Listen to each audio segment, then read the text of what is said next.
Open source merupakan sebuah bentuk lisensi pengembangan software di mana kode sumbernya dapat diakses, dimodifikasi, dan didistribusikan secara bebas oleh siapa saja. Ini berarti komunitas dapat berkontribusi pada software, memeriksa kode sumber, dan mengembangkan software tersebut bersama-sama. Open source memiliki kelebihan dan kekurangan. Kelebihan open source yang pertama yaitu free atau gratis untuk digunakan.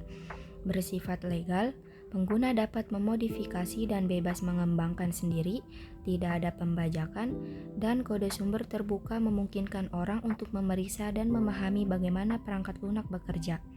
Kekurangan dari open source tidak memiliki dukungan dana dan pemasaran, serta kurang dikenal oleh masyarakat. Contoh lisensi yang ada pada open source yang pertama ada GNU General Public License atau biasa disebut dengan GPL. Merupakan lisensi klasik perangkat lunak bebas. GPL juga merupakan yang paling terkenal dan banyak digunakan di antara lisensi FOSS lainnya. GPL adalah temuan yang dihadirkan untuk memenuhi konsep kebebasan FSF. Dia adalah lisensi sekaligus dokumen yang memanifestasikan ide dasar dari perangkat lunak bebas. Kelebihan dan kekurangan pada GPL.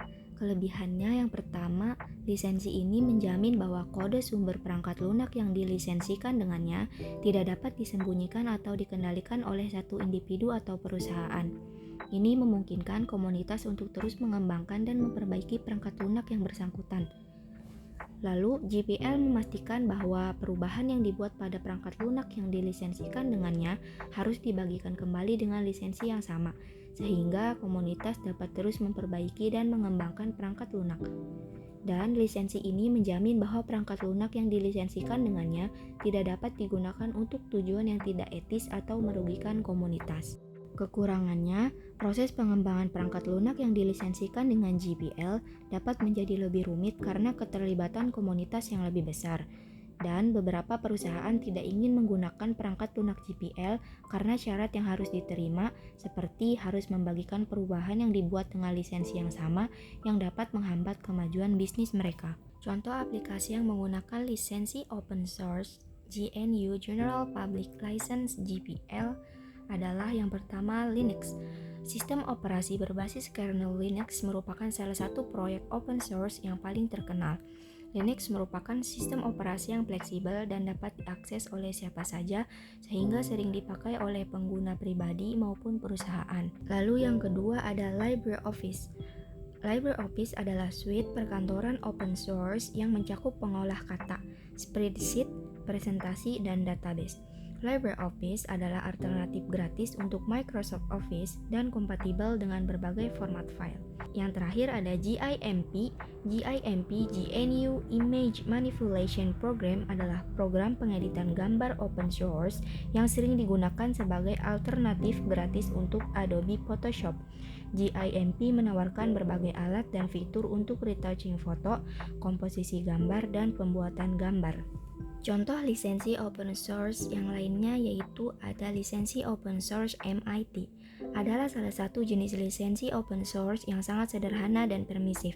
Lisensi MIT memberikan izin kepada siapa saja untuk menggunakan, mengubah, dan mendistribusikan perangkat lunak yang dilisensikan dengan lisensi ini, dengan sedikit atau tanpa pembatasan. Contoh aplikasi yang menggunakan lisensi open source MIT yang pertama ada Node.js. Node.js adalah platform runtime JavaScript yang digunakan untuk mengembangkan aplikasi server-side. Ini sangat populer di kalangan pengembang web dan server.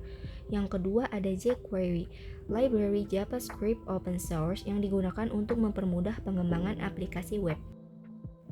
Lisensi open source MIT memiliki kelebihan dan kekurangan.